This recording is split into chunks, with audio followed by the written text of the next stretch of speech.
नमस्कार, रीवा 24 न्यूज में आपका स्वागत। मैं हूं रीति। आइए देखते हैं क्या हैं आज की प्रमुख खबरें। मुख्यमंत्री ने वीडियो कॉन्फ्रेंसिंग कर संडे को लॉकडाउन रखने जिला प्रशासन को किया आदेशित। मऊगंज हत्याकांड के प्रमुख आरोपी ने एसपी ऑफिस पहुंचकर किया सरेंडर। तालाब में डूबने से 11वीं कक्षा के छात्र की मौत और पुरानी रंजिश के चलते आरोपियों ने किया चाकू से हमला। इन खबरों को आगे हम विस्तार से देखेंगे।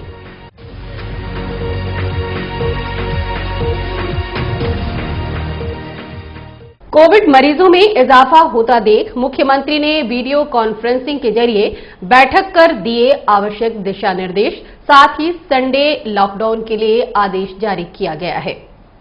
जैसा कि विदित है, देश प्रदेश सहित रीवा जिले में भी कोरोना मरीजों में लगातार वृद्धि हो रही है, जिसको लेकर जिला प्रशासन की डिस्ट्रिक्ट क्राइसिस मैनेजमेंट कमेटी द्वारा इससे बचने हर संभव प्रयास किए जा रहे हैं। वहीं प्रदेश के मुखिया ने वीडियो कॉन्फ्रेंसिंग के माध्यम से जिले के वरिष्ठ प्रशासनिक अधिकारियों से बातचीत करते हुए जिले में स्थिति को लेकर चर्चा करते हुए आवश्यक दिशा निर्देश दिए। साथ ही संडे को लॉकडाउन रखने हेतु आदेशित किया गया।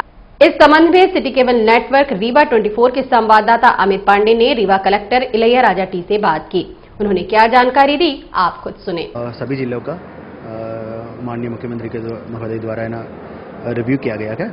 रीवा जिले को भी रिव्यू किया गया है। रीवा जिले में भी अभी केसेस है ना बढ़ रही है लगातार। उसके लेकर जिला प्रशासन डिस्ट्रिक्ट क्राइसिस मैनेजमेंट कमेटी है, उनके माध्यम से कुछ निर्णय लिया गया है। उसके साथ साथ और एडिशनल है ना निर्णय लेंगे, जैसे कि ना मास्क, सोशल डिस्टेंसिंग को इन्फोर्स कराने के लिए और गति से ना हम लोग काम करेंगे। नगर निगम, ग्राम पंचायत, लोकल बॉडीज, सामाजिक संगठन सभी लोगों को इसमें इन्वॉल्व करेंगे। व्यापारिक संगठन जब है ना मास्क नहीं है तो खरीदारी है ना नहीं करना चाहिए, उसके लेकर एक अभियान चलाएंगे। उसके साथ अभी है ना ओवरऑल ये भी निर्देश है कि अभी ना फिलहाल स्कूल की ना ओपनिंग नहीं है, आगामी निर्देश आने तक।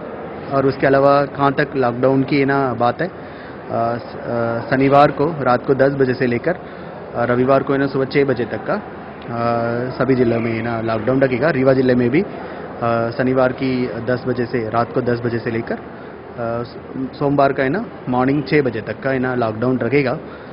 इसके माध्यम से सभी लोगों को भी जिला प्रशासन की ओर से अपील है कि सतर्क रखें, अपने आप को सुरक्षित रखें। और ना सिर्फ है ना मास्क, बहुत सारे लोग मास्क अपने पास रखते हैं बट उसका है ना सुरक्षित है ना नहीं पहनते हैं, उसके कारण है ना मतलब फैलने की ना ज़्यादा संभावना रहती है। मास्क को सही तरीके से पहने, ये भी इम्पॉर्टेंट है। और सोशल डिस्टेंसिंग का पालन करें। अपना और अपना समाज को है ना सुरक्षा के लिए बहुत ज़रूरी है।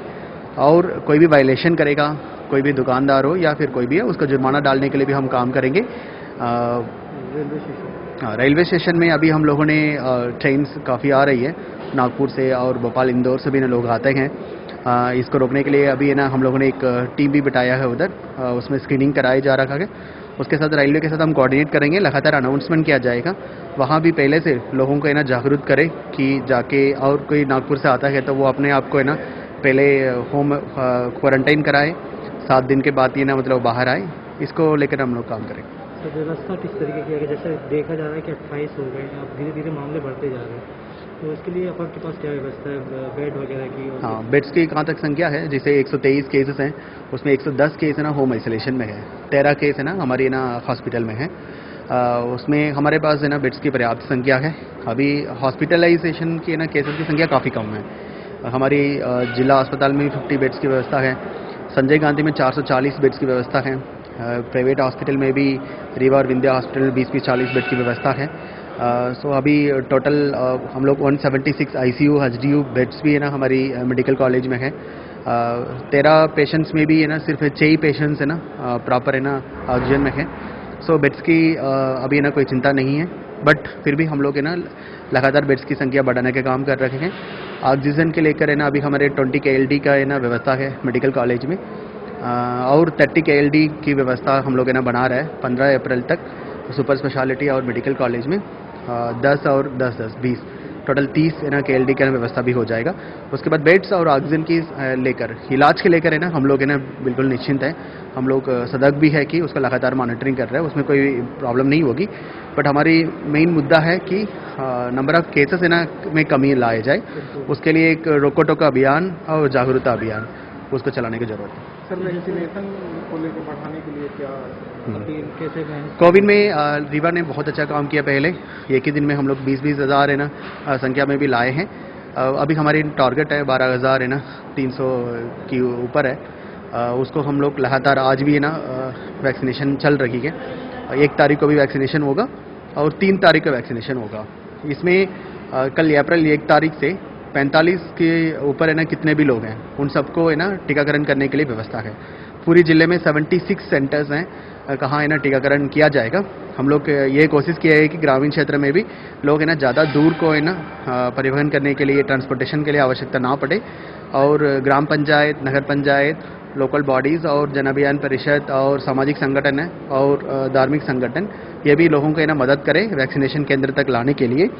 और इस बार हम ये कोशिश करेंगे सबसे ज़्यादा फोकस हम रीवा नगर निगम एरिया में करें, कहाँ है ना लगातार केसेस की संख्या बढ़ रही है। कल 28 में भी 21 केसेस है ना नगर निगम रीवा में आए हैं। सो कल से हम पूरा नगर निगम अमला और पूरा जिले के अधिकारियों को भी हम लोग वार्ड्स में ना भेजेंगे कि मतलब कुछ वार्ड्स में कहाँ है ना सबसे ज़्यादा केसेस आ रही है, वहाँ के लोगों को सबसे पहले है ना मोबिलाइज करके टीकाकरण कराने के ना अभियान चलाएंगे। नहीं, अभी 2 दिन में तो काफ़ी ज़्यादा केस मिल गए। एक दिन 19 और कल तो 28 केस मिल गए। इसके पहले हम 15 के नीचे चल रहे थे। अभी भी अगर 15 दिन का एवरेज देखा जाए तो हमारे 11 केस प्रतिदिन के हिसाब से आ रहे हैं। मौतें भी हुई हैं? एक डेथ हुई है, परंतु वो पेशेंट ऑलरेडी किडनी का सीरियस पेशेंट था और काफ़ी सीरियस कंडीशन में एडमिट हुआ था और 20-22 घंटे में एक्सपायर हो गया। सर टेस्टिंग को लेकर और किस तरह की व्यवस्थाएं बनाई जाए? टेस्टिंग का क्या है कि हम फीवर क्लिनिक को फिर एक्टिव कर रहे हैं पूरी तरह से और हमारा टारगेट 750 का है। हम कोशिश करेंगे कि 1000 पर डे हम टेस्टिंग करें। जिले में कितनी फीवर क्लिनिक होंगी जो संचालित है? इस समय 17 फीवर क्लिनिक संचालित है। और आगे और बढ़ाएंगे? नहीं, फीवर क्लिनिक 17 ही रहेंगे।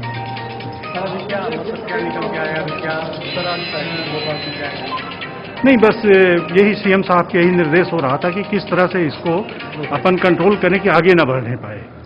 क्या तो प्रयास किए जाएंगे आप प्रशासन द्वारा? बस यही कोई सोशल डिस्टेंसिंग का लोग पालन करें, मास्क लगा के निकलें, अनावश्यक भीड़ न मचाएं, हाथ सैनिटाइज करते रहें। दुकानदारों को निर्देश किया जाएगा कि भाई अपने हाथ सैनिटाइजर रखें, मास्क रखें। कोई व्यक्ति अगर कोई ग्राहक बगैर मास्क का आ जाता है तो उसको मास्क प्रोवाइड कर दें। थोड़ा सा गोला बना ले दुकान में लोगों के सोशल डिस्टेंसिंग के लिए। अभी जिले में कितने बेडों की व्यवस्था होगी अगर बढ़ते हैं? हमारे पास जरूरत पड़ेगी तो 440 बेड मेडिकल कॉलेज में है, 50 बेड हमारे जिला अस्पताल में हैं। इसके अलावा 2 प्राइवेट हॉस्पिटल हैं, 20-20 बेड उनके पास हैं। फिर उसके बाद भी अगर कहीं जरूरत पड़ी तो अभी अपना फिर पीटीएस तो है ही, ट्रेनिंग सेंटर जहाँ पे 400 बेड अपने पास उपलब्ध हैं। सर टेस्टिंग और ये सब चीज़ों को लेके कुछ किया जा रहा है, जैसे रेलवे स्टेशन हो? रेलवे स्टेशन में हमने स्क्रीनिंग शुरू करा दी है क्योंकि नागपुर से भी ट्रेन आती हैं और भोपाल से भी ट्रेन आ रही है। भोपाल में भी प्रकरण बहुत ज़्यादा मिल रहे हैं, जबलपुर से भी ट्रेन आ रही है। तो हमने उसके लिए थर्मल स्क्रीनिंग शुरू करा दी है। अगर किसी को टेम्परेचर महसूस होता है तो उसको टेस्टिंग के लिए अपन वो करते हैं। दूसरी चीज़, कोई अगर नागपुर से आ रहा है तो उसको ये एडवाइस दिया जाता है कि 7 दिन वो होम आइसोलेशन में रहे, होम क्वारंटाइन रहे। मऊगंज हत्याकांड के प्रमुख आरोपी ने घायल अवस्था में पुलिस अधीक्षक कार्यालय पहुंचकर किया सरेंडर।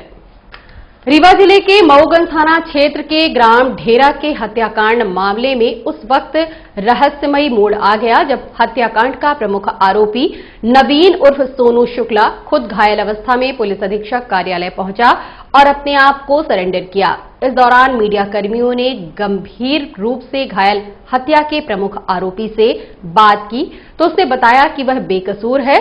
जब अशोक गुप्ता की हत्या के विषय में बात की गई तो उसने बताया उसको जानकारी नहीं है कि कैसे मौत हुई है। मुझे राजेश गुप्ता ने बुलाकर चाय पिलाई और फिर मारपीट करने लगे, जिसके बाद मैं बेहोश हो गया था। उसका कहना है कि सामुदायिक स्वास्थ्य केंद्र में उपचार के बाद उसे संजय गांधी अस्पताल भेजा गया था, जहां उपचार किया गया और छुट्टी दे दी गई, जिसके बाद वह घर चला गया था। जब उसे ये जानकारी हुई कि उसके ऊपर हत्या का आरोप लगा है तो वह स्वयं एसपी कार्यालय पहुंचकर सरेंडर कर दिया। और भी अन्य जानकारी बात करने के दौरान मीडियाकर्मी को दी गई, जो आपके सामने है। बेहोश हो गया था मैं। आज यहाँ कहाँ आए हो आप? SP office. आए के लिए आए हो? मुझे पता चला कि मैं आरोपी हूँ। अब प्रशासन के पास पहुँचना चाहिए। तो ये विवाद किस चीज को लेकर के आप लोग का चल रहा था? मेरा कोई ऐसा विवाद नहीं था। आपको कौन मारा था? मुझे राजेश गुप्ता हाँ। उसके साथ और 4 लोग थे जिसको मैं नहीं पहचानता। उसको कैसे चोट लगी? मैं नहीं जानता, मैं तो वहीं बेहोश हो गया था। हाँ। मैं वहीं पड़ा था। फिर मुझे कुछ नहीं याद है, मुझे रीवा में याद आया। आपका क्या नाम है? मेरा नाम नवीन शुक्ला उर्फ सोनू। आप अकेले थे उस समय कि और? मैं था और घर का ओनर था, जिसके घर में था। मैं सरपंच के यहाँ जा रहा था मिलन के लिए, होली मिलन में शाम को। तो वहीं पे दुकान पड़ती है एक मुलायम खान का, तो उन्होंने मुझे रोक लिया, बोला कि भैया चाय पी लीजिए, आइए हमारे यहाँ भी। मैं वहीं बैठ गया। अभी तभी अचानक आके लोग ये मारपीट के क्यों किए थे उसने? मेरे ऊपर हमला किया गया था। काय का? मुझे नहीं मालूम। विवाद किस चीज को लेकर हुआ था? कोई भी बात नहीं था। तो फिर मारपीट कैसे हुई? मुझे नहीं मालूम। आरोप तो आपके ऊपर है कि आपने उसकी हत्या की? नहीं, मेरे सिर में राड लगने के बाद मैं बेहोश हो गया था। कहाँ थे इतने दिन? 1 दिन 2 दिन? मैं पहले मऊगंज मुझे पुलिस ले गई थी। हाँ। वहाँ ट्रीटमेंट किया, उसके बाद हमको रेफर कर दिया गया रीवा। हाँ। रीवा में ट्रीटमेंट जो हुआ। रीवा में कहाँ ट्रीटमेंट होता था? संजय गांधी हाँ। में भेजा गया था। फिर वहाँ से फिर मुझे छुट्टी दे दिया गया। हाँ। फिर मैं अपने घर चला गया। पुलिस तुमको छोड़ दी थी? छोड़ दी थी। आज एसपी ऑफिस का लिया? एसपी ऑफिस मुझे पता चला कि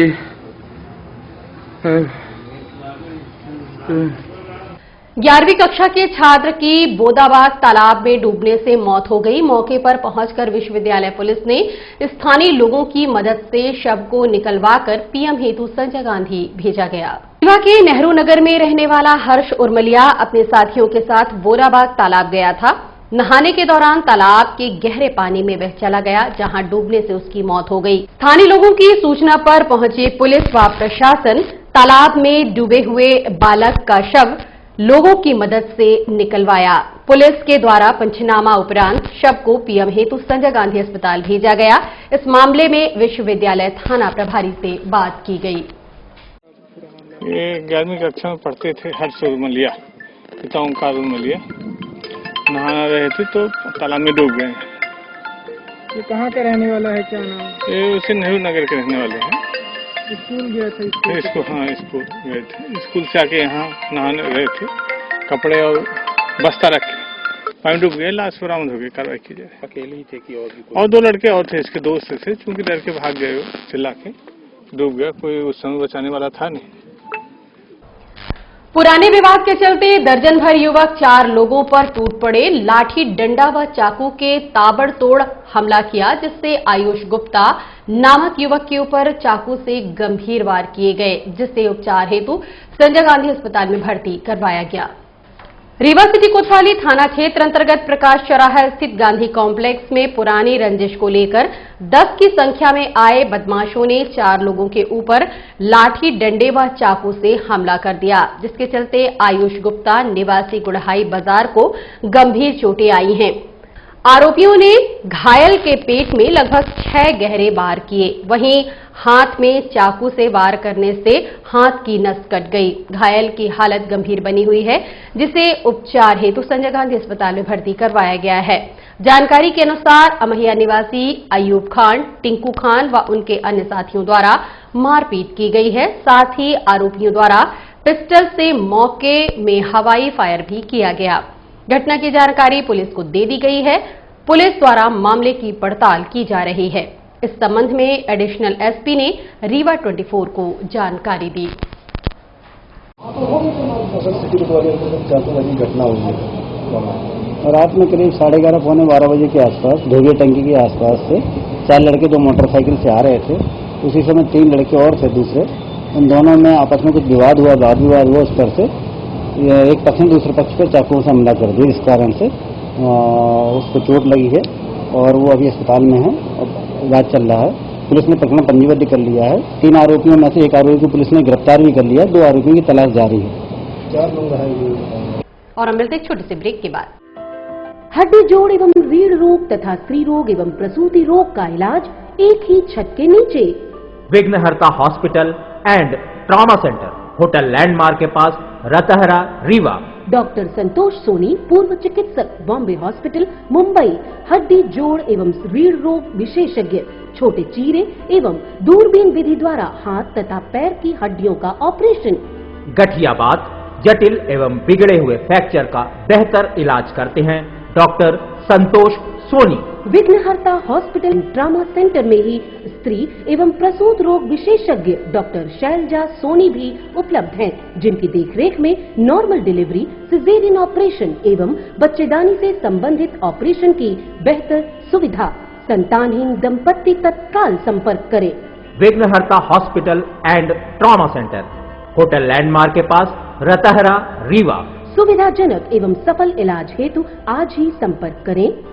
विघ्नहर्ता hospital and trauma centre, hotel landmark के पास, रतहरा, रीवा। मोबाइल नंबर 7828781983 अथवा 8462956774 पर।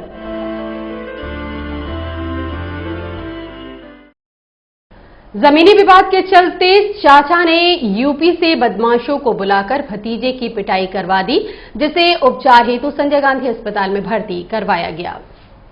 रीवा जिला अंतर्गत सुहागी थाना के ग्राम मझगवा में रहने वाले घायल श्रीकांत उपाध्याय ने जानकारी देते हुए बताया कि उनके और उनके चाचा रामाश्रय के बीच जमीनी विवाद चल रहा है, जिसके चलते चाचा ने उत्तर प्रदेश के कुराओं से दर्जनों की संख्या में बदमाशों को बुलवाया, जिन्होंने सुबह 6 बजे तड़के घर के अंदर घुसकर ताबड़तोड़ हमला करते हुए उन्हें लहूलुहान कर दिया, जिसके बाद घायल अवस्था में उपचार हेतु संजय गांधी अस्पताल में भर्ती करवाया गया। और भी बहुत सारी जानकारी पीड़ित ने चर्चा के दौरान दी। क्या नाम है भैया आपका? हाँ, श्रीकांत उपाध्याय मझगवा से हैं। हाँ सर, क्या घटना है? 13 तारीख को हमारा छुटपुट विवाद हुआ था, जिसमें पुलिस ने हमको एक 151 धारा लगाकर बंद कर दिया था। हम फरियाद लेकर गए थे थाने पर अपना रिपोर्ट लिखाने। उसके बाद हमको जान से मारने की धमकी आती रही। हमने टीआई साहब को कई बार बताया, जो वहाँ के पवन शुक्ला हैं, लेकिन कोई कार्यवाही नहीं। हमने कहा कि हम तो फरियादी हैं, आप हमारे ऊपर 151 क्यों लगा रहे हैं? दोनों तरफ लगाना चाहिए अगर आप लगाते ही हैं तो उन्होंने कहा कि नहीं, हम ऐसा नहीं करेंगे। उसी के परिणाम स्वरूप हमारा चाचा जो है तो यूपी से 10 बदमाश बुलवा दिया। सुबह 6 बजे अचानक हम लोग जब घर पे थे तो भीतर में घुसकर मारपीट किया। हमको तो बिल्कुल ख़त्म करके छोड़ दिया, क्योंकि सर में भी बहुत चोट हो गई। तलवार मार दिया और पैर, हाथ, ये सब बिल्कुल आप ही देख ही रहे हैं कि बिल्कुल। इसलिए श्रीमान जी हमको न्याय चाहिए। चाचा क्या नाम है? रामाश्रय उपाध्याय। ये विवाद किस चीज को लेकर के होता है? सर, जमीनी विवाद है। हम तो नाप के लिए अर्जी दिए थे, लेकिन हम तो कई बार तहसील में भी वहाँ का शैलेंद्र पटवारी जो है ना श्रीमान जी, हमने उनको कहा कि जैसे घर का जो है एरिया उसी नंबर में उनका भी घर है, मेरा भी नंबर है, तो हमने कहा कि धान गेहूं आप क्यों लिखते हैं, उसको आबादी क्यों नहीं काटते, जबकि यहाँ से कलेक्टर और मुख्यमंत्री का आदेश है कि एक घर की आबादी काट देनी चाहिए। तो हमारे यहाँ के पटवारी शैलेंद्र जो हैं, उन्होंने घर की जमीन की आबादी ही नहीं काटी। उसमें जहाँ घर है, कुलिया है, सब में धान गेहूं दोनों तूर दिखाते हैं। हम उनसे लगातार कहें, तहसीलदार को भी हमने अर्जी, सब हमारे पास पावती रखी हुई है, जबकि यह सख्त निर्देश है माननीय हर जगह से कि मतलब जो जमीन घर द्वार की है उसको हमें तुरंत काट के। कौन सी गांव की घटना है? मझगवा की श्रीमान, सुहागी। और कब की घटना है ये? मारपीट जब हुई आखिरी? ये 23 तारीख की है। और अब चलने से पहले एक नजर आज की प्रमुख खबरों पर। मुख्यमंत्री ने वीडियो कॉन्फ्रेंसिंग कर संडे को लॉकडाउन रखने जिला प्रशासन को किया आदेशित। मऊगंज हत्याकांड के प्रमुख आरोपी ने एसपी ऑफिस पहुंचकर किया सरेंडर। तालाब में डूबने से 11वीं कक्षा के छात्र की मौत और पुरानी रंजिश के चलते आरोपियों ने किया चाकू से हमला। आज की खबरों में बस इतना ही। नई खबरों के साथ हम होंगे पुनः उपस्थित। इजाजत दीजिए रीति को। नमस्कार।